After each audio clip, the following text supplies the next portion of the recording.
Bismillahirrahmanirrahim. Assalamualaikum warahmatullahi wabarakatuh. Bismillah, alhamdulillah, wassalatu wassalamu ala rasulillah Nabiina Muhammad wa alihi wa sahbihi wa man nasara wa walah. Asyhadu an la ilaha illallah wahdahu la syarika lah wa asyhadu anna Muhammadan abduhu wa rasuluh. يا أيها الذين آمنوا اتقوا الله حق تقاته ولا تموتن إلا وأنتم مسلمون يا أيها الناس اتقوا ربكم الذي خلقكم من نفس واحدة وخلق منها زوجها وبث منهما رجالا كثيرا ونساء واتقوا الله الذي تساءلون به والأرحام إن الله كان عليكم رقيبا يا أيها الذين آمنوا اتقوا الله وقولوا قولا سديدا يصلح لكم أعمالكم ويغفر لكم ذنوبكم ومن يطع الله ورسوله فقد فاز فوزا عظيما أما بعد اللهم إنا نسألك علما نافعا ورزقا طيبا وعملا متقبلا رب اشرح لي صدري ويسر لي أمري واحلل عقدة من لساني يفقهوا قولي اللهم آمين. Alhamdulillah, senantiasa kita memuji Allah Subhanahu wa taala karena Dialah yang pantas kita puji dengan pujian yang banyak, dengan pujian yang berkah. Semoga Allah Subhanahu wa taala senantiasa menambahkan nikmat-nikmatnya kepada kita, menunjuki jalan kepada kita bagian dari hamba-hambanya yang pandai bersyukur. Allahumma amin. Salawat dan salam semoga Allah limpahkan selalu kepada manusia terbaik di alam semesta ini, Rasul yang kita cintai, Nabi besar Muhammad sallallahu alaihi wa ala alihi wasallam. Mudah-mudahan Allah berikan kesempatan kepada kita mendapatkan syafaat dari beliau sallallahu alaihi wasallam di yaumil qiyamah kelak nanti, amin. Kita sekarang lanjutkan di hadis yang ke-365 dari kitab ini. Hadis ini disampaikan an Bukair, ya, Bukair ibni Abdullah, ya, al-Madani al-Faqihi. Yang meriwayatkan hadis ini, perawi dari riwayat hadis ini adalah seorang tabi'in yang mulia, yang memiliki keluasan ilmu yang tercakup di dalam dirinya itu, kata para ulama, thiqah, ya. Para ulama percaya dengan riwayat darinya dan kebaikannya. Dan Al-Imam Malik rahimahullahu taala, Imam Darul Hijrah, itu mengambil hadis darinya, yang menyebutkan Bukair bin Abdullah ini di dalam sebagian hadisnya. Faqala, sambil mengatakan beliau Al-Imam Malik, kana minal ulama. Ya, Bukair bin Abdullah ini, ya, Al-Madani, ini adalah ulamanya dari tabi'in. Ulamanya dari tabi'in. Dan beliau meninggal dunia di tahun yang ke-124 Hijrah, ya. Ini menurut pendapat yang paling sahih. Jadi periwayat hadis ini adalah seorang tabi'in, di mana dia mendengar dari ayahnya. Ayahnya pernah berkata, annahu ra'a Abdullah bin Ja'far yuqabbilu Zainab binta Umar ibn Abi Salamah. Bahwasanya ayahnya itu pernah melihat Abdullah bin Ja'far. Berarti zaman ketika ayahnya ini melihat siapa? Sahabat, ya, sahabat yang kemudian apa? Dilihat olehnya, yuqabbilu Zainab binta Umar ibn Abi Salamah, ya, bahwasanya beliau Abdullah bin Ja'far ini pernah mencium Zainab binti Umar, seorang perempuan kecil. Seorang perempuan kecil. Pada saat itu Zainab berumur wahia ibnatu sanatain au nahwa. Ya, beliau berumur pada saat itu umur 2 tahun kurang lebih. Ya, jadi masih kecil. Hadis ini sahihul isnad, hadis ini isnadnya apa? Sahih.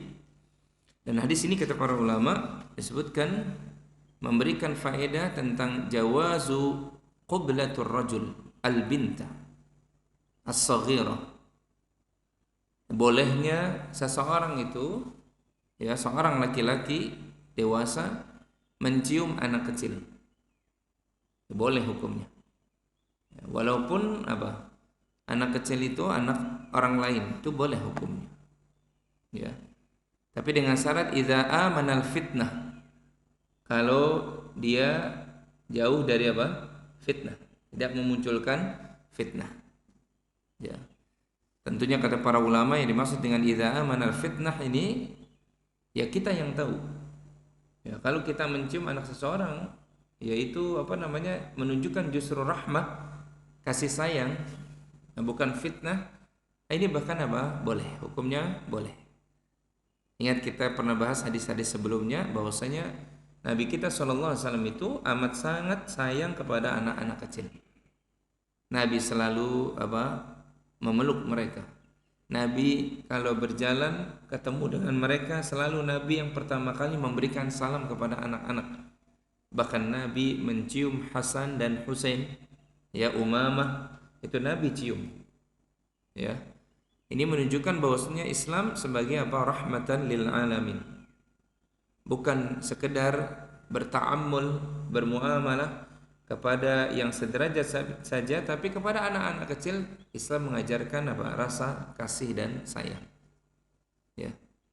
Kalaupun terhadap anak-anak kecil yang perempuan, karena di sini sebagai albin, ya, as-saghirah, anak perempuan yang kecil itu boleh kita menciumnya, asal terlepas dari apa? Fitnah. Terlepas dari fitnah. Dan tentunya jamaah, yang kita cium ya tidak menimbulkan fitnah. Dalam artian yang dicium ya entah itu kepalanya gitu ya.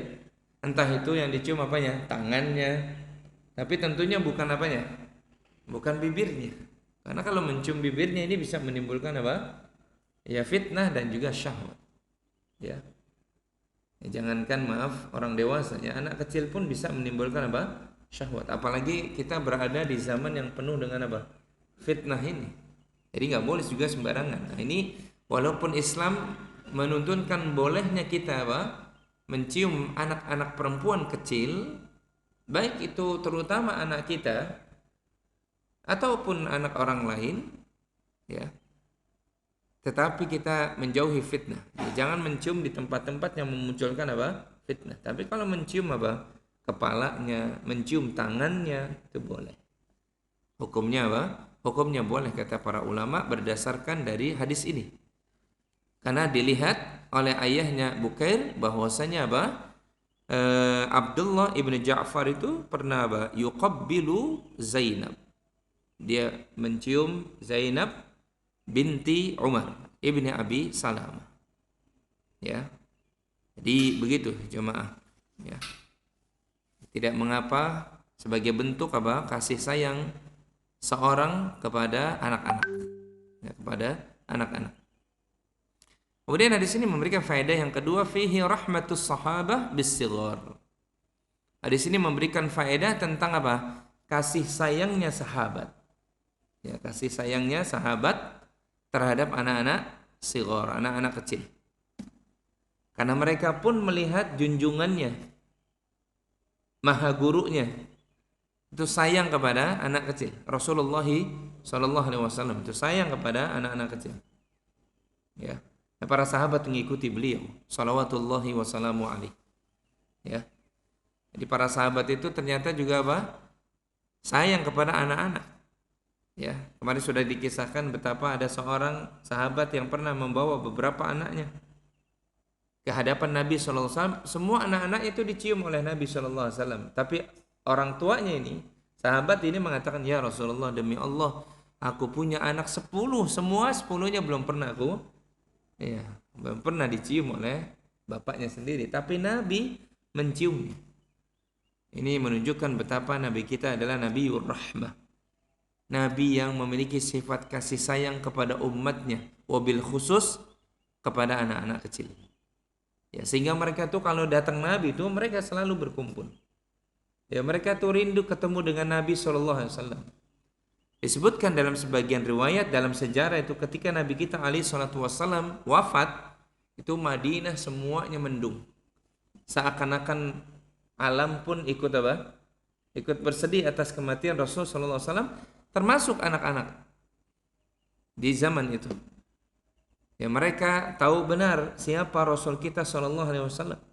Ketika dikabarkan Nabi sallallahu alaihi wasallam itu wafat, dari mulut Aisyah sampai kepada apa? Ayahnya Abu Bakar, dan Abu Bakar menyampaikan kepada khalayak, kepada manusia, anak-anak pun ikut apa? Menangis. Sampai kalau tidak salah Ummu Hani itu dari salah satu bibi Rasul sallallahu alaihi wasallam mengatakan Madinah pada saat itu gelap gulita, walaupun terang benderang, karena meninggalnya manusia yang paling dicintai oleh semua manusia. Bukan sekedar pada saat itu, tapi semua manusia hatta hari ini itu mencintai beliau sallallahu alaihi wasallam. Ya. Di Rasul kita sallallahu alaihi wasallam itu masya Allah orang yang dicintai oleh semua manusia. Ya. Maka jangan lupa kita senantiasa mendekatkan diri dengan amalan-amalan yang Allah jadikan kita, hati kita itu mendekat kepada Nabi sallallahu alaihi wasallam. Jadi kalau kita bacakan hadis-hadis seperti ini jamaah, itu seakan-akan apa? Nabi SAW itu sedang berkata kepada kita. Nabi sedang apa? Mengajarkan sesuatu kepada kita. Maka rasakan seperti ini. Sehingga ada muncul apa kerinduan, kecintaan kepada Habibina Sallallahu Alaihi Wasallam. Ya. Kalau kita cinta kepada Nabi Sallallahu Alaihi Wasallam, senantiasa bersalawat kepadanya, dan yang paling tinggi adalah menghidupkan sunnah-sunnah beliau, maka tidak tertutup kemungkinan kita ini ditunggu oleh Nabi SAW di telaganya nanti di Al-Haud. Ya. Karena kita senantiasa menghidupkan sunnah-sunnah beliau alaihi salatu wassalam. Ini para sahabat begitu jemaah. Para sahabat itu cintanya luar biasa kepada Nabi SAW. Apapun yang dilihat oleh mereka itu diikuti oleh para sahabat. Apapun yang didengar oleh para sahabat dari Nabi SAW selalu apa? Diamalkan oleh mereka. Adalah seorang Abdullah ibnu Umar. Ini Abdullah ibnu Umar ini terkenal, kata para ulama, termasuk disebutkan oleh Aisyah radhiyallahu taala anha, ini orang yang nggak pernah sekalipun apa jauh dari Nabi SAW, dari sunnah-sunnah Nabi SAW. Sampai kalau haji, ya, termasuk juga kalau umroh, itu kalau Nabi SAW sedang haji, itu Nabi sebentar untuk buang air kecil, Abdullah itu kalau melakukannya mengikuti itu. Ketika ditanya kenapa engkau buang air kecil selalu di sini, karena aku lihat dahulu Nabi kalau buang air kecil itu di sini, sampai begitu jemaah. Sampai kecintaan para sahabat itu begitu, ya, sampai termasuk beliau. Ya, kalau tidak salah Abdullah ibnu Umar atau Abdullah ibnu Abbas, tapi Abdullah ibnu Umar itu sampai meninggalnya itu matanya kan dalam kondisi apa? Kondisi buta. Ditanya asbabnya. Kenapa engkau buta? Itu karena Abdullah ibnu Umar, maaf, walaupun ini tentunya menjadi renungan bagi kita saja. Itu kalau beliau senantiasa berwudu, baik salat wajib maupun sunnah, itu masukkan air sampai ke matanya. Ya, beliau memasukkan air sampai apa? Masuk ke matanya. Supaya apa namanya? Beliau ingin betul-betul air ini yang sebagaimana Nabi SAW kalau wudu itu sempurna. Sampai seperti itu, mengikuti sunnah Nabi SAW. Ya, padahal sebenarnya cukup memang. Ya, artinya mata juga bagian dari apa? Wajah. Sedangkan wajah dalam wudu hukumnya apa? Rukun, ya kan? Ya ayyuhalladzina amanu idza qumtum ilas salati faghsilu wujuhakum wa aydiyakum ilal marafiq wamsahu biru'usikum wa arjulakum ilal ka'bain. Wahai orang beriman, ini wajib hukumnya. Enggak sah kalau kemudian kita tidak apa? Membasuh apa? Muka kita. Itu sampai beliau menurut fikih beliau radhiyallahu anhuma itu sampai wajah itu mata termasuk. Ya, mata apa? Termasuk. Makanya sebagian ulama memasukkan hidung itu hukumnya apa? Wajib. Hukumnya apa? Wajib, walaupun pendapat jumhur itu masukkan air ke dalam hidung yang disebut sebagai istilah Istinsyak dengan istinthar itu memang sunnah. Tapi sebagian ulama mengatakan wajib hukumnya rukun. Kenapa? Hidung bagian dari apa? Dari wajah. Gitu. Makanya Nabi menyuruh kita kalau istinsyak itu betul-betul kecuali dalam kondisi apa? Berpuasa. Itu lain hal. Ya, ada hadisnya. Ya. Karena hidung bagian dari apa? Wajah. Ini kecintaan para sahabat tuh terhadap jejak-jejak sunnah Rasul itu senantiasa mereka ikuti. Sampai demikian jemaah. Kecintaan para sahabat. Termasuk Nabi kita cinta kepada anak-anak kecil itu pun diikuti oleh mereka. Ya. Wallahu a'lam bissawab. Hadis yang berikutnya 366 Anil Hasan. Yani yang dimaksud Hasan di sini adalah wahwa al-Basri, Hasanul Basri. Ya, seorang pemuka tabi'in. Ya. Qala beliau rahimahullahu taala pernah berkata, "In istata'ta an la tanzura ila sya'ri ahadin min ahlik illa an yakuna ahlaka aw sabiyatan faf'al." Kata Hasan al-Basri, "In istata'ta an alla tanzura ila sya'ri ahadin min ahlik."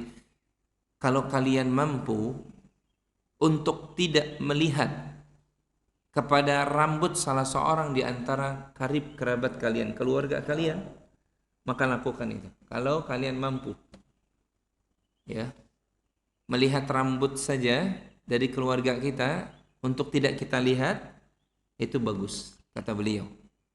Kecuali illa ayyakuna ahlaka aw sabiyatan.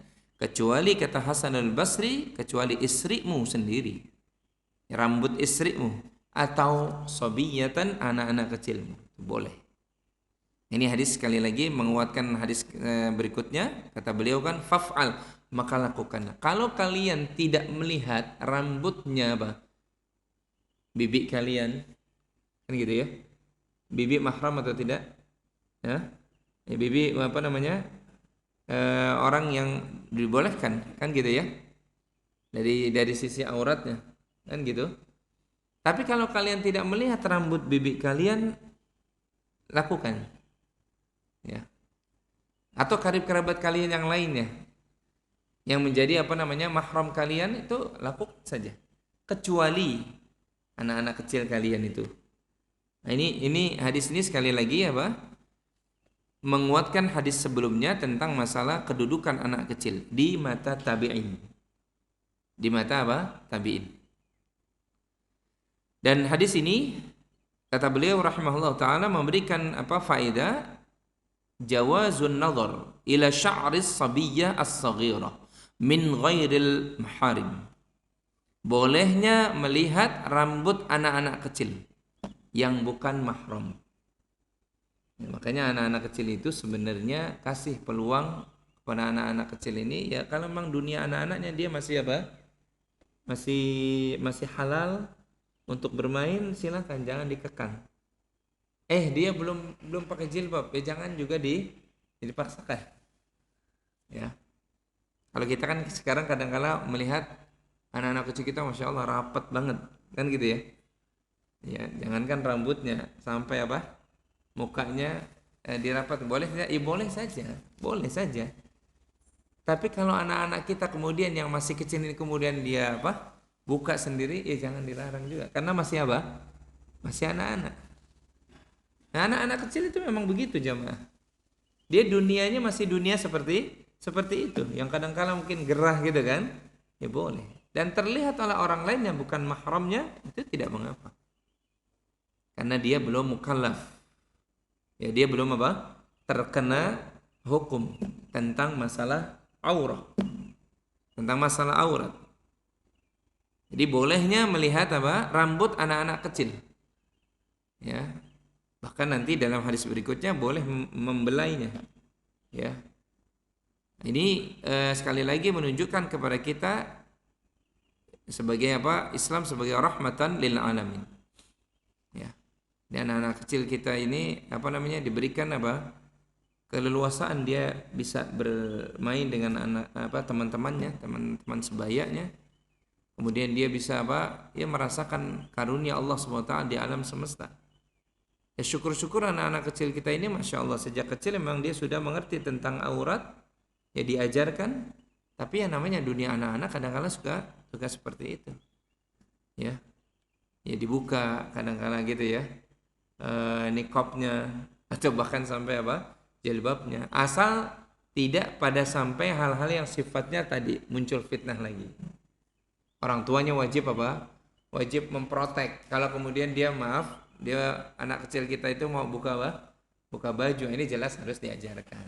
Tapi kalau sebatas niqab, sebatas jilbab, kalau kemudian ya dia lagi bermain, silakan saja boleh. Ya, dibuka. Karena anak-anak sekali lagi belum terkena hukum, belum terkena hukum. Kemudian hadis ini memberikan faedah yang kedua, fihi jawazu ta'amulir rajul ma'al bint as-saghirah min ghairi maharimihi. Ya. Idza amana syahwah wal fitnah. Bolehnya seorang laki-laki dewasa berta'ammul, bergaul. Ya. Bahkan bermain dengan anak-anak kecil wanita yang bukan mahramnya. Ya boleh. Tidak mengapa, asalkan idza amana syahwah wal fitnah, kalau aman dari apa? Syahwat dan fitnah. Gitu. Ya. Tapi kalau tidak aman, ya khawatir memunculkan fitnah, maka jangan dilakukan. Ya, kadang-kala kata para ulama, hal-hal yang bisa memunculkan fitnah itu sekali lagi kembali kepada apa? Kepada diri kita atau kembali kepada urf masyarakat yang ada. Kebiasaan masyarakat yang ada. Ya, misalkan contoh. Kalau seorang guru misalnya, seorang ustadz sembarangan mencium anak-anak kecil perempuan gitu ya. Ya tentu ini nggak aman dari apa? Dari fitnah. Ya, tidak aman dari apa? Fitnah. Ya tentu dia wajib menjaga itu. Cukup kemudian dia menunjukkan ketawaduannya. Ya, seorang guru ini menunjukkan ketawaduannya. Artinya kalau kemudian anak kecil ini mau mencium tangan ustadznya, ya boleh saja. Tapi ustadznya menahan diri untuk tidak ya mencium anak perempuan tersebut. Nah, ini contoh. Karena urf di masyarakat itu pasti dia akan melihat. Gitu ya, pasti akan melihat. Ya, kondisi yang ada di lingkungan itu gimana nih. Ya. Tapi kadang-kala kalau misalkan di kalangan orang Arab itu justru mereka suka tuh kalau anak-anak mereka dicium kan gitu ya, dicium tangannya gitu, ini suka sekali. Nah, maka kalau kondisinya urufnya kita ketemu dengan masyarakat yang seperti itu, maka dilakukan ya, asalkan setiap orang yang melakukannya itu keluar atau terjauh dari syahwat sama fitnah tadi ya. Jadi dikembalikan juga kepada urf yang bersangkutan atau urf lingkungan yang ada di tempat di situ ya. Allahu a'lam bishawab. Ini perkataan dari Al-Hasan Al-Basri rahimahullahu taala. Hadis yang ke-367 an Yusuf ibni Abdullah ibni Salam. Ya. Yusuf, nama lengkapnya Yusuf bin Abdullah ibni Salam ibni Al-Harith Abu Ya'qub Al-Madani. Kunyahnya adalah Abu Ya'qub Al-Madani. Haliful Ansar, sekutu dari orang-orang Ansar. Ini beliau hidup pada saat Nabi SAW masih hidup. Ya. Apa kata beliau? Qala sammani Rasulullah sallallahu alaihi wasallam Yusufa. Rasulullah SAW menamai aku dengan nama Yusuf. Wa aq'adani ala hijrih. Dan Rasulullah SAW pernah mendudukkan aku di pangkuannya. Wa masaha ala ra'si. Dan Rasulullah SAW pernah mengusap dengan tangannya yang mulia kepalaku. Ini kata Yusuf. Ya, kata Yusuf bin Abdullah Al-Harith. Ya. Abu Ya'qub Al-Madani. Ini hadis ini sekali lagi ya, ini menunjukkan tentang cintanya Nabi SAW kepada anak-anak. Bahkan hadis ini sekali lagi memberikan faedah tentang fadlu Yusuf ibni Abdullah ibni Salam. Tentang keutamaan siapa Yusuf bin Abdullah bin Salam. Ya. Karena beliau itu mengaku yang memberikan nama untuk beliau itu adalah Rasul kita yang mulia sallallahu alaihi wasallam. Dan siapapun yang diberikan nama oleh Nabi itu Masya Allah memiliki keutamaan jamaah. Iya. Siapapun itu. Ya. Ada seorang sahabat yang namanya tadinya adalah Abdus Syam, hambanya matahari, diganti oleh Nabi sallallahu alaihi wasallam Abdullah. Ya. Ini siapapun manusia yang diberikan nama langsung oleh Nabi itu pasti memiliki keutamaan. Betul. Kemarin ya pertemuan kita terakhir kemarin ketika bicara tentang keutamaan siapa? Hasan dan Husain. Siapa yang memberikan nama Hasan Husain? Rasulullah. Nama asalnya kan siapa Hasan itu? Hah? Kemarin siapa nama Hasan yang diberikan nama oleh ayahnya sendiri? Baru 2 pekan, udah lupa. Hamzah. Karena Ali ingin mendekatkan dengan keluarga Hamzah bin Abdul Muthalib, kan gitu ya. Kalau Husain nama aslinya siapa? Ja'far. Kakaknya sendiri kan, yang sudah wafat di medan di medan Tabuk. Tadinya namanya itu Hamzah dan Ja'far. Nabi mendengar dari tuturan Ali bin Abi Thalib namanya itu, kata Nabi, ganti nama Hamzah dengan Al-Hasan. Ganti nama Ja'far dengan Al-Husain. Lihat, ini 2 orang ini syabab, ya, sayyid syababil jannah, pemimpin pemuda nanti di di surga. Karena Nabi kalau mengatakan sesuatu jamaah itu maaf bukan sesuai dengan hawa nafsunya. Wa ma yantiqu 'anil hawa in huwa illa wahyu yuha. Termasuk yang disampaikan oleh Nabi, walaupun mungkin menurut kita kelihatannya sepele, tapi itu doa itu. Nah ini sahabat ini yang memberikan nama itu langsung Nabi sallallahu alaihi wasallam. Kata beliau, sammani Rasulullah sallallahu alaihi wasallam Yusuf. Nabi memberikan nama untukku itu nama dengan Yusuf. Ya. Dan Yusuf itu manusia yang mulia jemaah. Yusuf bin siapa? Yakub bin Ishak bin Ibrahim. Ya, boleh jadi Nabi memberikan nama Yusuf kepada beliau ini karena nama Yusuf itu harum namanya. Seorang raja Mesir yang adil, yang Masya Allah itu sampai keadilannya itu terdengar di belahan dunia yang lainnya. Itu Yusuf itu. Keturunannya semua keturunan yang mulia sampai kepada Ibrahim alaihi salatu wassalam. Ya. Jadi Nabi SAW itu kalau memberikan nama itu enggak main-main jemaah. Apalagi sampai Nabi mendoakan, nama itu kan doa juga. Itu maaf bukan sekedar nama, tapi itu adalah sebuah kemuliaan dari Rasulullah SAW. Ya. Oleh karena itu sering kita sampaikan kebiasaan para sahabat itu, ya, hadis ini pernah kita sampaikan di beberapa pekan yang sebelumnya.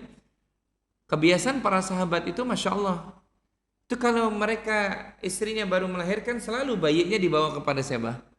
Pada Rasul Sallallahu Alaihi Wasallam. Minta apanya? Minta berkahnya. Nabi masih hidup tuh gitu.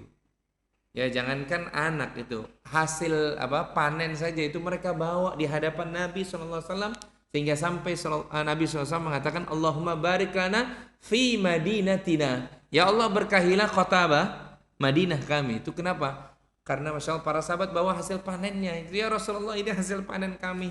Mereka bergembira. Tahaddus ni'mah. Fa amma bi ni'mati rabbika fahaddits.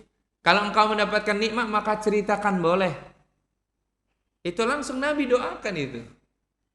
Itu menunjukkan tentang keutamaan kota Madinah termasuk makanan-makanannya. Karena para sahabat itu kalau bawa makanan di hadapan Nabi itu mereka didoakan oleh Nabi SAW. Dan makanan Madinah, hasil Madinah itu berkah. Berkat doa siapa? Rasul SAW. Makanya kita mudah-mudahan Allah kasih kemudahan bisa umroh lagi Ya, insyaallah mudah-mudahan bisa haji. Ya, ini kan sudah mulai ada yang apa? Sudah ada yang umrah ya. Udah kan ya? Walaupun mungkin harinya bertambah ya. Harinya bertambah kali. Ya, tapi sudah ada yang alhamdulillah sudah mulai umrah. Itu kalau di Madinah tuh jangan apa? Kita jangan pelit-pelit. Itu kota berkah itu.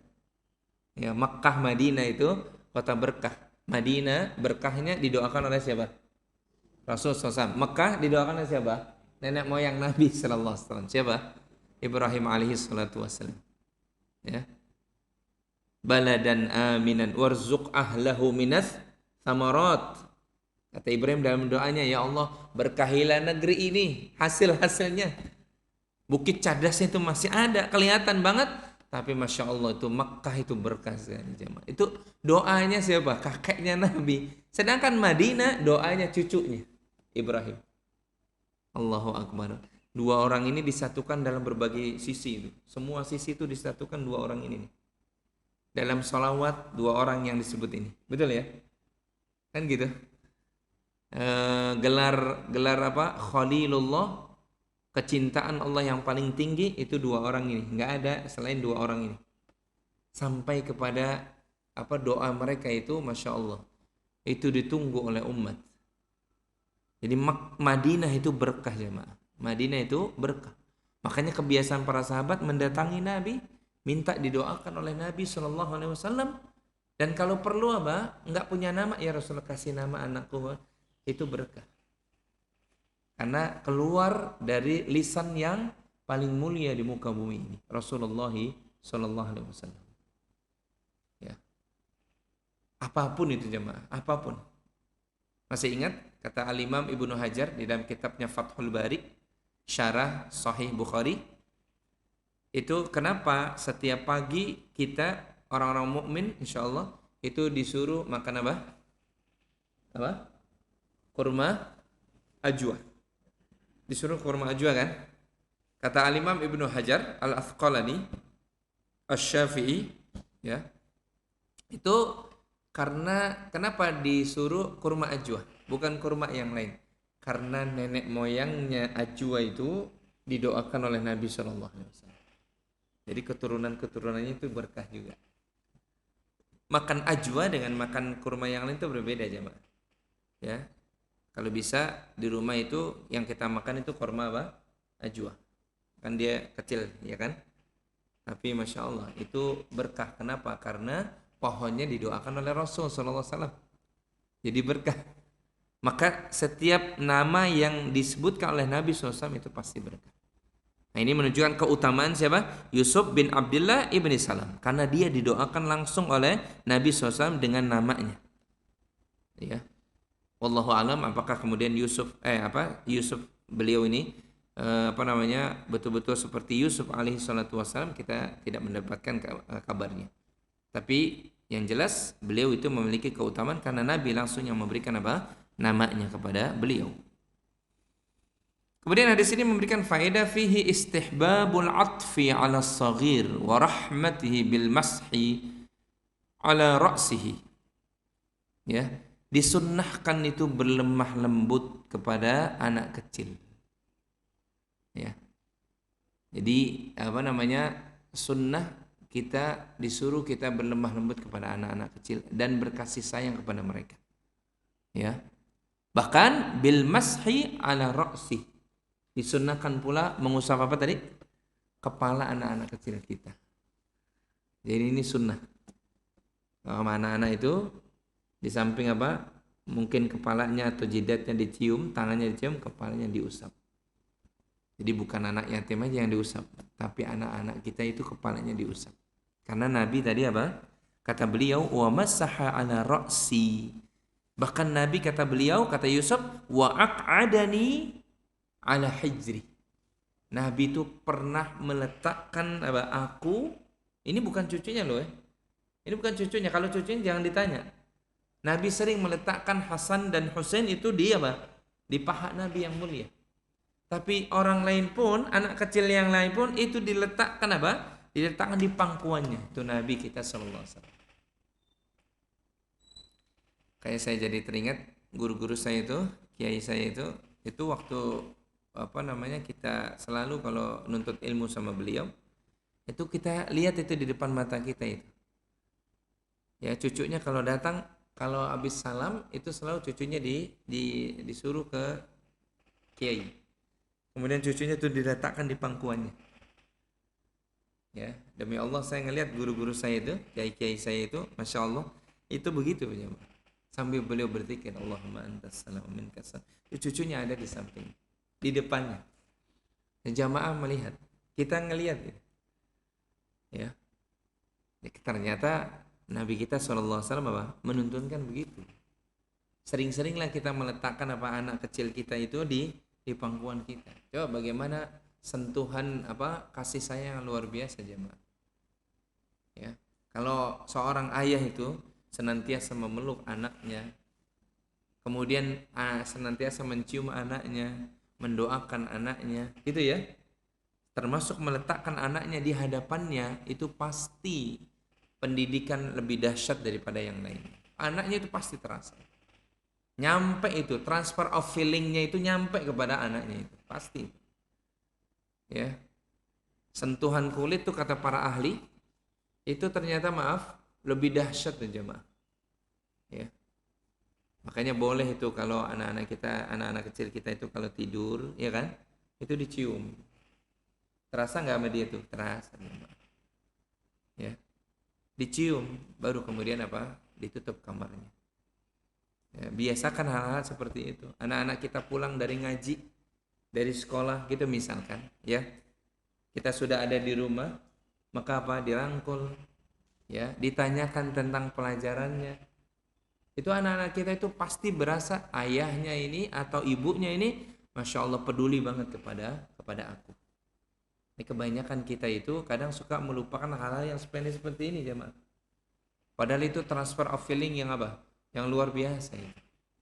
Nggak didapat dia di tempat yang lain. Kebanyakan anak-anak kita mendapati rumahnya atau dirinya itu broken, dipecah gitu ya. Broken heart, istilahnya apa sih? Broken home, broken heart misalkan, ya kan? Itu kenapa? Karena nggak jauh-jauh, jangan salahkan orang lain, salahkan siapa? Orang tuanya sendiri. Ya. Justru dia dapat sentuhan itu dari temannya sendiri. Padahal temennya itu akhlaknya buruk, tapi kadangkala dia dapat perhatian dari temennya, maka dia ngikutin temennya yang buruk. Bisa mungkin, bisa, sangat mungkin. Kenapa? Di rumah dia nggak pernah mendapatkan itu, ditegur boro-boro, ditanyakan pelajaran boro-boro, ditanyakan hafalan boro-boro. Ya gimana Ustadz mau nanyain hafalan anak, orang saya juga nggak punya hafalan, salah ente. Ya, harusnya kita juga lebih baik daripada mereka. Kita di depan daripada mereka. Itulah doa yang kata para ulama, Rabbana hablana min azwajina wa dzurriyyatina qurrata a'yun waj'alna lil muttaqina imam. Ya Allah, jadikan kami ini imam. Imam itu kan di depan. Imam itu di depan. Dalam berbagai hal. Bukan sekedar imam dalam hal pencarian, bukan. Tapi imam dalam hal kasih sayang, imam dalam hal ibadah, imam dalam hal akhlak, imam dalam hal ucapan. Itu kita jadi panutan buat istri dan anak-anak kita. Makanya kita kenapa belajar? Kenapa kita ini juga belajar? Orang tua itu wajib belajar. Supaya kita gak salah didik kepada anak-anak kita. Agar anak-anak kita itu mendekat selalu kepada kita. Jangan jauh-jauh dari kita. Jangan mendekat kepada orang lain. Agar anak-anak kita itu dapat pelajaran kebaikan, amal itu dari kita. Sehingga nanti kalau kita meninggal, itu jadi jariah buat kita di kuburan. Lah kalau kemudian mereka belajar dari orang lain, jariahnya kepada siapa? Pada orang lain jemaah. Iya kan? Dia bisa jujur, kenapa? Karena Masya Allah, orang lain mengajarkan kejujuran, bukan orang tuanya sendiri. Ngalirnya kepada orang yang mengajarkan. Ya. Maka ayo, kita ini orang tua ini menjadi imam yang di depan. Nggak mungkin imam itu di belakang. Ya. Suami itu di depan, imam di depan, jangan di tengah tapi di depan, gitu loh ya. Makanya kita belajar, supaya kita belajar dari Nabi SAW tuh, Nabi Masya Allah sama anak-anak tuh begini ya. Iya, itu kasih nama anak-anak kita dengan nama-nama yang baik. Jangan sembarangan kasih nama. Sebagaimana nih Nabi memberikan nama kepada beliau Yusuf. Ya, ini orang tua juga jangan sembarangan memberikan apa? Nama kepada anak. Gaya-gayaan nama pakai nama barat. Gaya-gayaan nama pakai nama orang-orang apa? Kafir. Nama yang baik itu banyak kok. Ya, Nabi itu kalau kasih nama, maaf, itu singkat. Perhatikan ya. Nabi kalau kasih nama itu selalu apa? Singkat. Enggak pernah Nabi bererot. Kalau orang bilang apa? Bererot. Ya. Kalau kita kan sekarang namanya milenial banget, gitu ya. Sampai 4 suku kata, 5 suku kata. Ada jangan-jangan ya 1 halaman ya kan namanya. Nabi cuma kasih nama siapa? Anak-anak Nabi coba siapa? 1 dari apa laki-laki semua siapa? Qasim. Singkat kan? Qasim. Kemudian siapa lagi? Ibrahim. Siapa lagi? Abdullah. Betul kan? Namanya singkat itu. Nama perempuan, anak perempuan Nabi juga singkat. Siapa aja? Ada Zainab. Ada siapa? Ada apa namanya? Fatimah, ya kan? Ada Ummu Kulsum. Ada Ruqayyah. Singkat ya maaf. Kalau kita nama kita Baratayuda, nama kita bahasa Sanskerta, maknanya apa ini? Gitu. Ya. Nama kasih nama-nama yang dicintai oleh Allah Subhanahu wa taala, kita mengikuti dalam rangka kita apa? Iqtida. Dalam rangka kita mengikuti Nabi sallallahu alaihi wasallam. Insyaallah berkah itu. Nabi katakan ada nama yang dicintai oleh Allah. Siapa? Abdurrahman. Kasih nama laki kita, anak-anak laki kita itu Abdurrahman. Cukup, udah selesai. Ya. Kita kadang-kadang kasih nama banyak banget, panjang banget. Ya, wallahu alam itu ini yang jelas apa? Banyak orang tua dulu yang bilang apa? Keberatan nama gitu ya. Keberatan nama. Cukup nama Miftah, Masya Allah. Pembuka kebaikan, ya kan? Didoakan begitu, orang yang senantiasa membuka kebaikan bagi orang lain. Ya. Nama Abdullah, Masya Allah. Singkat. Hamba Allah, mudah-mudahan beliau senantiasa apa? Selalu tunduk kepada Allah Subhanahu wa taala.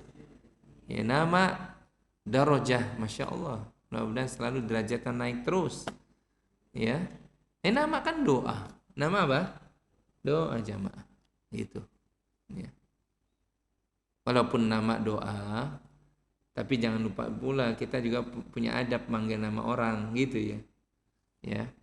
Ya, nama manggil namanya boleh tidak ya boleh, gitu ya. Tapi kalau kita kepada yang tua ya jangan panggilan nama langsung, tapi pakai apa? Gelaran gitu kan. Oh, Ami kan gitu bisa aja. Ya.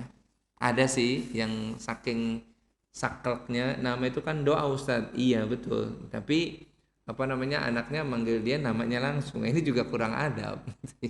Kurang apa? Adabnya panggillah Abah. Itu kan berarti apa? Beradab. Adiknya manggil kakaknya ya panggillah misalkan dengan sebutannya dulu gitu ya.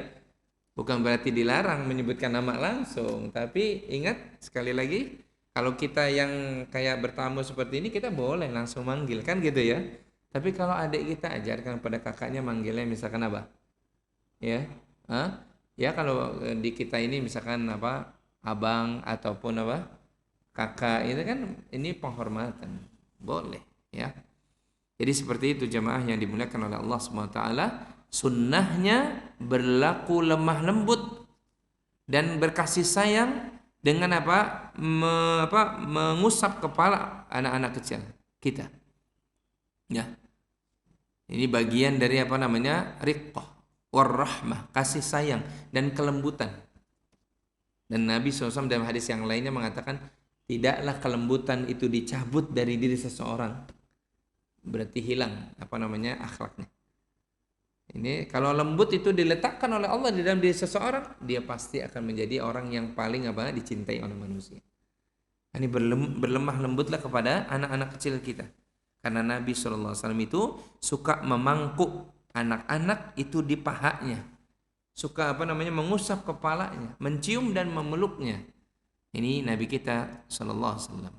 Kemudian yang kedua, hadis ini memberikan faedah fihi jawazu ijlasis shaghir fil hijr. Ya. Bolehnya mendudukkan anak kecil di pangkuan. Ya.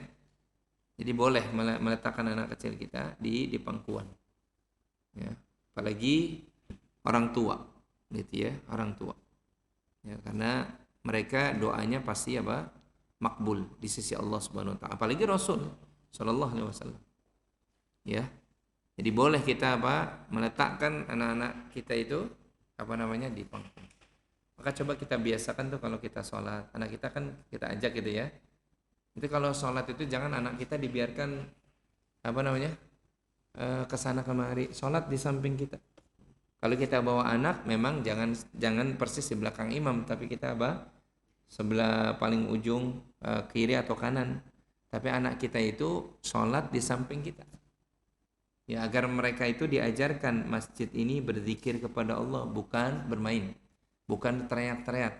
Masjid ini mengikuti imam kalau sudah ditakbir, ya sholatnya ikuti imam, biar dia belajar langsung dari orang tua. Nah, selesai sholat, tarik itu anak kita, dudukkan di sini. Sebagai bentuk pengamalan apa? Sunnah dari Nabi SAW. Jadi jangan biarkan anak kita itu langsung habis salam gitu ya. Enggak. Tapi kita dudukkan sambil lisan kita itu terdengar di telinga dia. Astagfirullah, astagfirullah, astagfirullah. Allahumma antas salam. Berkali-kali demi Allah. Kalau anak kita itu kalau kita sholat begitu, hafal tidak? Pasti hafal. Nah, secara tidak langsung kita ngajarin zikir yang benar, yang sesuai dengan sunnah kepada anak kita. Ya, sampai kemudian anak kita mendengar Allahu la ilaha illa huwal hayyul qayyum. Setelah itu qul huwallahu ahad. Dia tahu urutannya itu. Nanti kalau dia dewasa, dia tahu tuh setelah sholat, dia jangan langsung keluar. Tapi dia zikir dulu karena ayahnya selalu mendudukannya di pangkuannya. Zikir yang dibacanya berikutnya adalah ini, dan seterusnya. Sampai kalau dia lihat ayahnya angkat tangan, dia berdoa, dia juga ikut berdoa. Seandainya, kalau dalam beberapa saat tertentu, walaupun tidak harus selalu habis sholat gitu ya, ayahnya angkat tangan, dia juga pun akan angkat tangan meminta sesuatu kepada Allah Subhanahu wa taala. Itu hal-hal seperti ini kadang-kala kelihatannya sepele jamaah, tapi ini sunnah Nabi. Ya, saya berpesan nih kepada antum semua nih yang masih punya anak-anak kecil. Ya. Sufyan tuh. Salatnya di samping antum. Habis salam, ya dudukkan itu dia. Ya di depan, ya maksudnya di pangkuan. Dua-duanya atau sebelah kiri, sebelah kanan saya atau sebelah kiri, dudukkan. Sambil lisan antum mengucapkan zikir-zikir tadi, dia dengar tuh di lisannya. Ya, setiap saat begitu sholat, wallahi demi Allah, nanti kalau dia sudah besar, dia akan faham itu. Apalagi dia semakin kuat dengan dia menuntut ilmu. Oh, ini yang diajarkan oleh abiku. Ya Allah, rahmatilah, sayangilah abiku ya Allah. Karena dia langsung tuh dengar dari abinya gitu. Ya, itu pasti itu anak yang begitu itu. Ya, oh, saya juga kadang suka merasakan jamaah. Masya Allah, ternyata ini yang dulu diajarkan oleh abah. Jadi ingat kita, betul nggak? Dan ketika kita udah tahu ilmunya, langsung kita minta kepada Allah, ya Allah jadikan dia sebagai amalan yang mengalir buat beliau. Ya Allah ampuni dosa-dosa itu pasti. Tapi kalau nggak ada asar, nggak ada bekas sejak kecil, bagaimana mungkin anak kita mendoakan kita, ingat sama kita? Mustahil jemaah. Ya. Jadi memang masa-masa anak-anak kita itu masih kecil, ayo. Ini kan antum, masya Allah ini muda-muda ini yang ini nih, ya kan? Kalau ini ya udahlah tahulah, ya kan? Ya ini juga nih. Anak-anak antum kan masih pada kecil. Ajarkan Islam dengan pelan-pelan. Ajarkan sunnah Nabi SAW lewat sesuatu yang aplikatif. Jangan diremehkan, jangan. Ya. Enak udah mau azan nih, yuk wudu ya. Ajarkan nih, ayo ikutin liatin ayah wudu. Diperhatikan banget. Diperhatikan banget. Ya wudunya begitu ya. Iya. Nah, airnya segini ya. Diajarkan itu langsung. Ya. Nanti itu jadi amal jariah. Nggak ada perbendaharaan yang paling utama setelah kita meninggal dunia kecuali anak-anak kita yang kita tinggalkan dalam kondisi mereka meneruskan tradisi kebaikan yang kita pernah ajarkan. Ya. Bahagia orang tua di kuburannya kalau anak-anak itu begitu. Nggak diminta pun, nggak dia niatkan pun, itu udah pasti catatannya nyampe kepada yang mengajarkan. Itu udah pasti nggak bakalan ketuker. Nggak bakalan ketuker jamaah. Ya, anaknya itu melakukan kebaikan amal soleh hanya karena ayahnya itu mengajarkan, ibunya mengajarkan, nggak diniatkan pun itu udah ngalir, udah pasti. Apa sih yang kita ingin harapkan ketika kita di alam kubur? Kecuali apa? Beberapa hal, salah satunya apa? Doa anak yang soleh dan solihah, kebaikan dari anak yang soleh dan solihah, yang itu bisa menemani kita nanti di alam kubur jamaah. Ya. Ini yang semoga Allah jadikan anak-anak kita ini anak-anak yang soleh dan solehah, yang kita ajarkan kebaikan dalam agama ini, dalam sunnah ini. Termasuk tadi hal yang kelihatannya remeh, mendudukkan mereka di pangkuan kita. Ya. Nabi itu sekali lagi maaf sampai punggungnya, kepalanya itu maaf kalau bahasa kita itu dipegang-pegang oleh Hasan Hussein, jenggotnya ditarik. Nabi punggungnya dijadiin apa? Kuda-kudaan. Nabi bermain. Nabi itu tawadhu. Tawadhu tuh begitu. Dia nggak malu terhadap yang hak. Itu tawadhu tuh begitu. Ya. Tidak ada satupun rumah kalau habis subuh itu yang Nabi kunjungi yang pertama itu kecuali rumahnya Ali bin Abi Thalib dan Fatimah. Kenapa? Karena kan Nabi ingin melihat dan bermain bersama anak kecilnya yang bernama Al Hasan wal Husain. Ya. Masa kita nggak bisa terhadap anak-anak kita? Sibuk Ustadz, ya Allah, musibah. Ya, coba di tengah-tengah kesibukan antum, ya, antum bermain sama anak-anak antum. Ya, kan bermain itu yang penting kualitas. Ya, ada istilah apa kalau di zaman sekarang itu? Waktu khusus apa namanya? Quality time. Ya. Atau apa me time apa sih? Ya waktu khusus aku dengan keluarga, betul ya Pak Derajat? Me time. Ya. Ini kalau ustadznya telepon, maaf ustadz lagi me time, ya, bukan mie ayam kan? Betul nggak Dokter Ari? Me time apa? Waktu khusus, istilahnya apa? Kan gitu ya? Maaf ustadz, nah gitu. Ya nggak apa-apa. Karena keluarga kita kan juga punya hak. Sebagaimana badan kita punya hak. Sebentar lah, yang penting kualitas, bukan kuantitas. Dan maaf, tidak perlu mahal. Ini kadang-kala orang-orang sekarang itu dengan keluarga pengennya yang wah-wah gitu ya. Ke mall, ngapain? Nggak harus ke mall kan? Gitu ya. Di rumah juga cukup. Gitu. Di rumah, Allah kasih rumah itu Masya Allah udah ada tamannya, udah ada Masya Allah hal-hal yang bisa kita bermain dengan anak-anak kita. Kenapa kita harus keluar? Ya, ya, makan bareng, masakan istri di rumah sama anak-anak kan enak itu, nikmat gitu. Kan nggak harus di luar. Ya walaupun bukan berarti nggak boleh keluar, boleh saja. Tapi jangan diukur dengan tempat yang wah gitu, enggak. Di rumah udah cukup. Di halaman juga sudah cukup. Nemeni anak itu sepedahan, itu kalau kita niatkan untuk ibadah, jadi itu lelahnya kita jadi apa? Ibadah. Anak kita itu bersepeda kita sambil lari gitu ya. Jangan kesel. Ya kan? Enak kamu nak sepedahan, ya ayah nih lari-lari jangan. Nanti nyampe tuh ke akalnya tuh nyampe. Aduh, ayah saya ini orangnya ngeluh terus. Nyampe gak itu? Nyampe. Tapi ketika ayahnya bilang, "Ayo nak, ayo lebih semangat." Dia lihat tuh, ayahnya udah berpeluh keringat gitu ya. Tapi kok masih nemenin sama saya itu. Dia ingat itu pasti itu. Nanti kalau dia punya anak sama tuh begitu. Dia rela menunjukkan kecintaannya kepada anak-anak. Yuk puter. Ini premiernya puter-puter. Udah jadi belum tuh apa? Taman yang bagus belum ya kan? Apalagi kalau taman itu bagus, ya kan? Masya Allah bersepeda dengan anak-anak, Masya Allah. Nabi kita itu suka adu lari sama istrinya kan gitu ya? Nabi suka adu lari sama Aisyah. Kadangkala Nabi mengalahkan Aisyah, kadangkala apa? Nabi kalah sama Aisyah. Gitu. Ya, kita pernah nggak adu lari Pak Khalid? Sama istri. Yang ada lari sama direktur, lari pekerjaan, ya kan?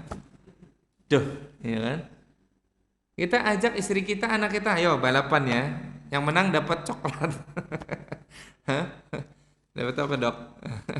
Ya kan? Yang menang dapat hadiah nih. Hadiahnya dipeluk sama Abi. Masya Allah. Ya. Ini kelihatannya sederhana, tapi apa? Asarnya, pengaruhnya luar biasa. Jadi jangan apa? Jangan sampai tinggalkan begitu. Yang terakhir, hadis di 368. An Aisyah radhiyallahu taala anha qalat. Ini hadis dari Aisyah. Kita tahu siapa periwayat hadis ini. Aisyah ya. Kata Aisyah, "Kuntu al'abu bil banat indan Nabi sallallahu alaihi wasallam." Kata Aisyah, aku pernah bermain dengan boneka-bonekaan. Bahkan ditemani sama apa? Teman-temanku. Wa kana li sawahibu yal'abna ma'i. Yang aku bermain boneka-bonekaan itu ditemani sama apa? Sahabat-sahabat kecilku. Jadi Aisyah itu dinikahi oleh Nabi itu masih jamaah kadang-kala main dengan apa? Sesuatu. Nabi apa? Nabi biarkan. Ya, karena Aisyah dinikahi oleh Nabi, sebagian riwayat menyebutkan 6-7 tahun, ya baru satu rumah itu 9 tahun. Ya, jadi masih apa? Ya masih dalam kondisi 9 tahun gitu.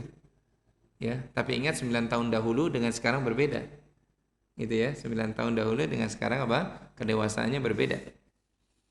Kata Aisyah begitu, fakana Rasulullah SAW idza dakhala yanqami'na minhu. Adalah Nabi SAW apabila ketika dia masuk, aku lagi bermain sama siapa? Teman-temanku. Ketika Nabi masuk, yanqami'na minhu. Apa di sini? Yanqami'na itu artinya yataghayyabna. Menghindar. Enggak kelihatan. Ngumpet kalau bahasa kita. Ini teman-temannya Aisyah ngumpet kalau Nabi datang. Ya di balik tirai gitu ya, ngumpet. Kenapa? Rasulullah SAW datang. Ya. Fayusarribuhunna ilayya. Ya. Kata Aisyah, justru Nabi SAW memanggil mereka ke sini. Jangan apa? Jangan ngumpet. Gitu ya. Jadi Nabi SAW katakan begitu, falyal'abna ma'i, maka mereka pun kemudian bermain lagi bersamaku, kata Aisyah radhiyallahu taala anha. Allahu akbar. Ya. Ini Nabi SAW akhlaknya ya terhadap teman-temannya Aisyah tuh yang masih kecil tuh begitu ya. Ya. Hadis ini kata beliau rahimallahu taala memberikan faedah fihi ar-rukhsatu fil la'ib allati tal'abu biha al-banat. Ada rukhsah. Ya. Ya, ada apa? Rukhsah, keringanan di dalam masalah mainan. Jadi boleh anak-anak kita itu kalau yang perempuan ya, itu bermain dengan apa? Mainan bonekan-bonekan boleh. Ya. Jadi tidak mengapa, ada rukhsah. Ya, karena Aisyah itu pernah dalam riwayat Bukhari yang lainnya itu pernah bertanya, Nabi SAW ketika datang kepada Aisyah, Nabi bertanya, ini apa? Beliau lagi sedang memainkan apa? Kuda-kudaan. Ya. Kemudian Nabi katakan, ini apa? Kata Aisyah, ini kuda-kuda. Kok bersayap gitu ya? Nabi katakan kok bersayap. Nabi nggak marah. Ya, Nabi tidak marah. Jadi Aisyah masih mainan gitu. Ya. Dan Aisyah didapati oleh Nabi SAW ya masih seperti ya dalam artian dalam beberapa sisi, dalam beberapa momen masih menunjukkan ke sifat apa? Sifat ke anak-anaknya. Makanya Nabi biarkan. Nabi berlembut banget kepada Aisyah ini. Bahkan pernah Nabi SAW dijadikan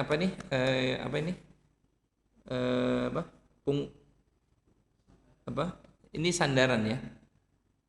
Ini bahunya itu menjadi sandaran dagunya Aisyah ketika datang orang-orang Habasyah bermain pedang. Dan Aisyah manggil Nabi, ya Rasulullah kesini ya Rasulullah, aku pengen ngelihat mereka, permainan mereka. Nabi jadikan ya bahunya itu sebagai apa? Meletakkan Aisyah itu di sini. Lama banget kata Aisyah, kata Nabi, udah belum ya Rasulullah, tadi dulu masih main gitu kan. Mereka masih main tuh sampai Nabi begitu. Ya, Nabi SAW lembutnya begitu. Jadi boleh ada rukhsah itu anak-anak kita kalau yang perempuan itu bermain apa?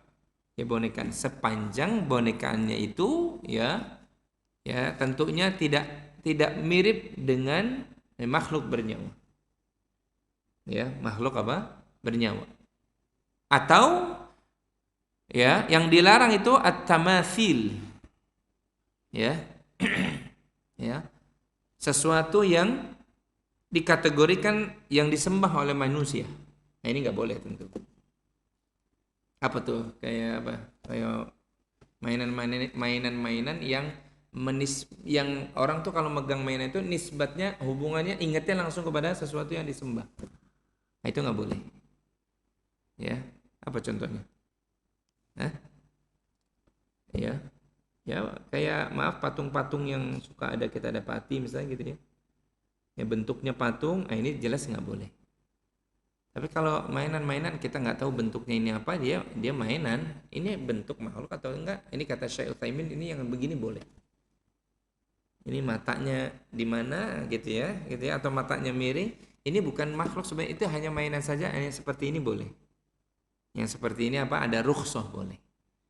Makanya kalau anak-anak wanita itu kasih mainan, ya tentu yang sesuai dengan kewanitaannya. Ya, anak-anak wanita kita yang kecil ini kalau dikasih mainan masak-masakan, kalau orang dulu bilang gitu ya, itu silakan. Sambil dia belajar masak, ada kompornya, dia kenal itu kompor, ada wajannya, ya gitu, ada pancinya itu, ada embernya, tahu dia boleh. Yang laki-laki yang kecil ya dikasih mainan yang menunjukkan sifat-sifat kejantanan, ya kuda-kudaan, gitu kan, mobil-mobilan, itu nggak apa-apa, jamaah.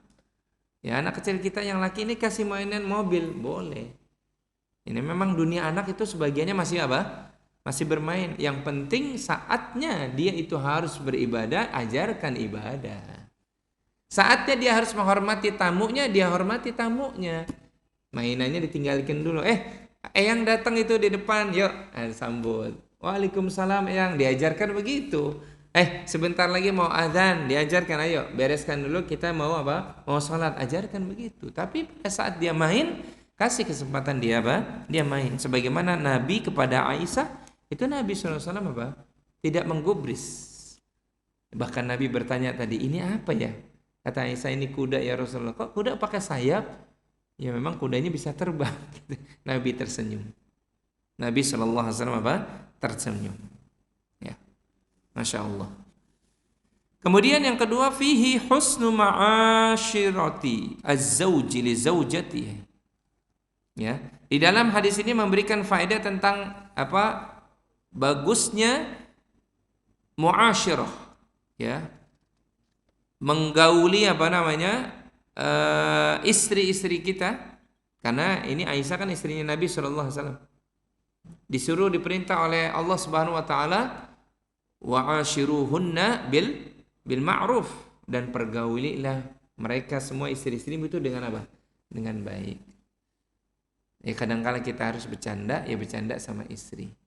Kenapa Nabi SAW itu menyuruh kita, ini bagi yang belum nikah gitu ya, itu menyuruh mencari yang apa? Fikri? Loh kok tersenyum malah ketawa. Disuruh yang gadis apa yang janda? Ini Pak Afan nih, ya kan? Anaknya suruh cari gadis. Kenapa? Karena kalau gadis bisa apa? Bisa bermain. Gitu. Kalau janda kan bawanya serius ya Pak Abdullah, betul nggak?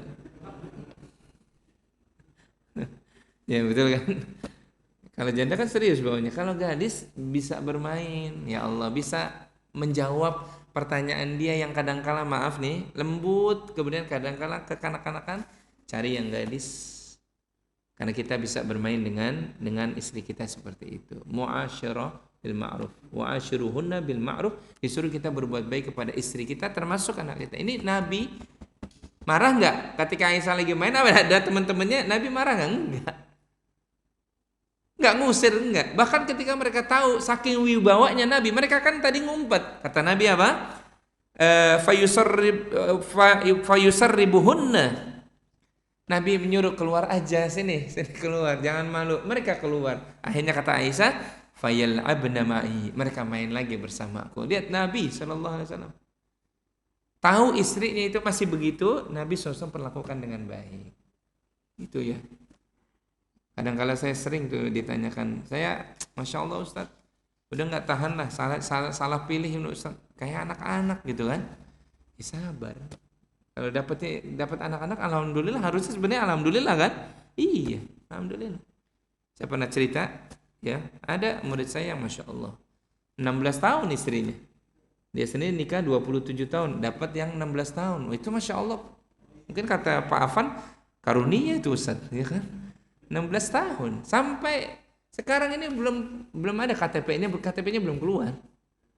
Tapi alhamdulillah sudah nikah. Ya. Masya Allah ya.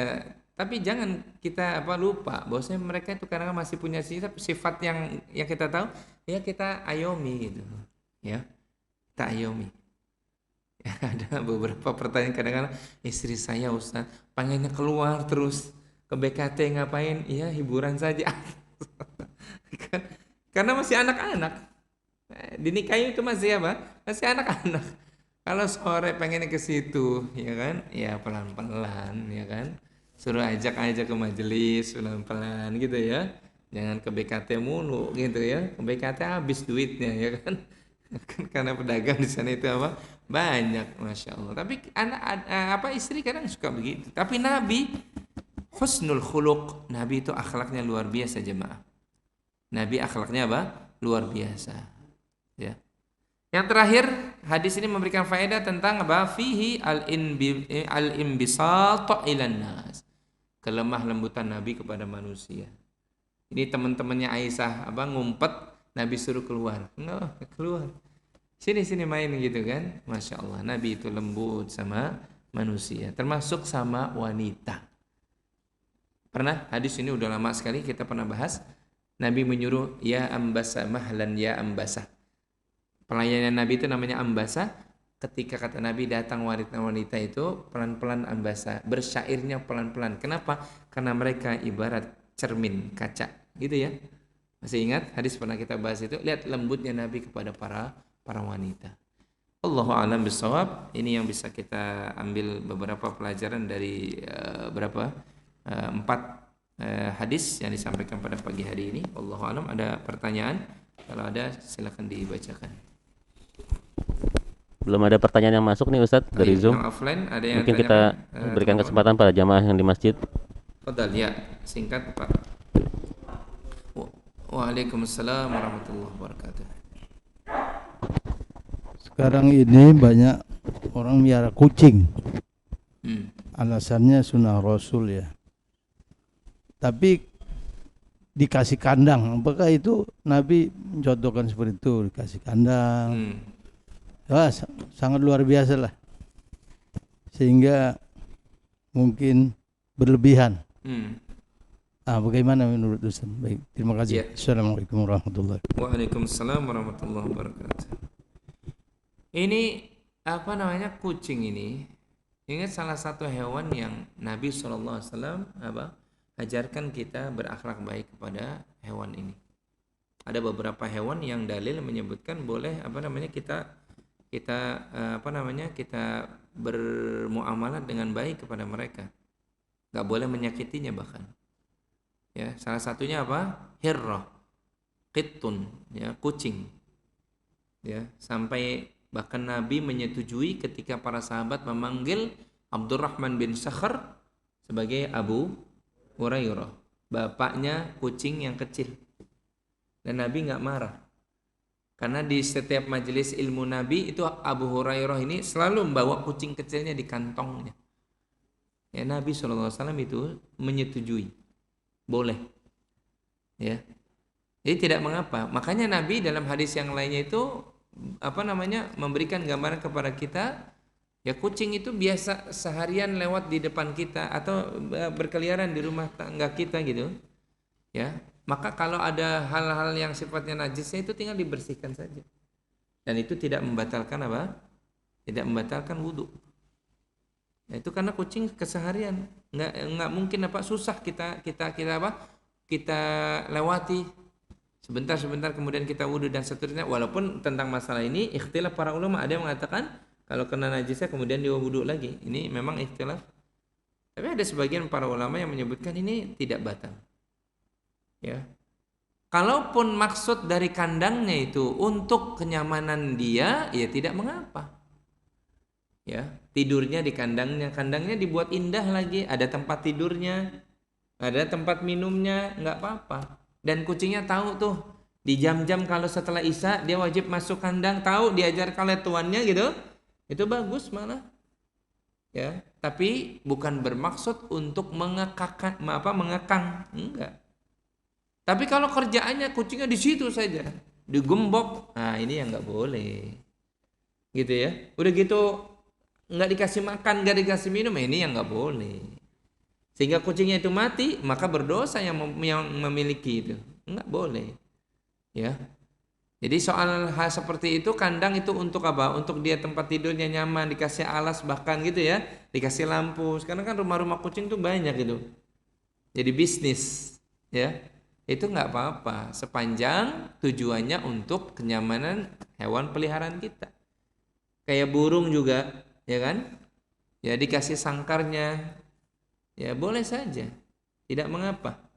Asal jangan menyiksa. Yang nggak boleh itu apa? Menyiksa. Ya. Kalau nggak dikasih sangkar, ntar dia buang kotorannya sembarangan gitu ya. Kalau di sangkarnya kan ada tempatnya si kucing itu untuk buang apa ya? Pupnya kan gitu. Itu dalam rangka mengajarkan juga kebaikan, ya nggak apa-apa. Jadi tahu dia, nggak di sofa tempat tamu, nggak di sejadah tempat sholat gitu. Itu tidak mengapa. Jadi dilihat dari apa? Konteks di mana apa tuannya ini bermaksud untuk mengajarkan kebaikan kepada hewan ternaknya, dan hewan itu ternyata bisa dilatih. Bahkan kadang-kadang lebih cepat dilatih daripada manusia. Biasa dia tuh. Kalau udah bilang, ayo masuk, dia masuk tuh. Dia ngerti tuh perkataan masuk gitu ya. Ayo masuk. Sudah apa? Sudah malam. Dia langsung apa? Tidur. Masya Allah, sampai begitu berarti apa? Bagus ini. Ya. Nah, jadi jangan sampai diumbar begitu saja. Nggak ada kandangnya dengan prinsip takutnya kandang saya zolim Ustadz. Ya enggak zolim. Ya. Jadi saya biarkan saja. Akhirnya apa? Berantakan tuh rumah. Bau sana sini, ya kan? Nggak nyaman apa tamu. Ini juga tidak benar. Wallahu a'lam bishawab. Masih ada yang lain yang tanyakan, yang offline? Kalau tidak, saya rasa sudah 6:30 ya, sudah cukup. Kita ketemu lagi pada pertemuan yang akan datang, insyaallah. Mudah-mudahan Allah istiqamahkan kita bisa melanjutkan kajian hadis ini. Mudah-mudahan Allah sehatkan kita. Mudah-mudahan Allah jaga kita dan keluarga kita dari setiap mara bahaya. Mudah-mudahan Allah jaga negeri ini dari setiap bala dan juga mara bahaya. Allah jadikan kondisi negeri kita ini semakin hari semakin baik. Allahumma amin. Ya, kita tutup. Subhanakallahumma bihamdika asyhadu an la ilaha illa ant astaghfiruka wa atubu ilaik. Sallallahu ala nabiyina Muhammadin wa ala alihi wasallam. Walhamdulillahirabbil alamin. Assalamualaikum warahmatullahi wabarakatuh.